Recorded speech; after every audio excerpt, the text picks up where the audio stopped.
To fix this issue, first open Play Store. Now search Gcash. Check for updates. If updates showing, update it. Now go back and open settings. Go to apps or applications.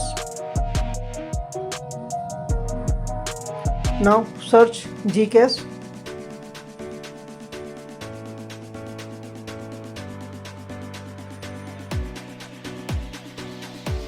Go to storage and cache, clear data and force stop Gcash. Now done.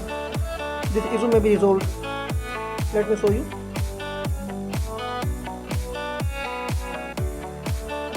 Okay. Thanks for watching. Hit the like button and subscribe. Thank you.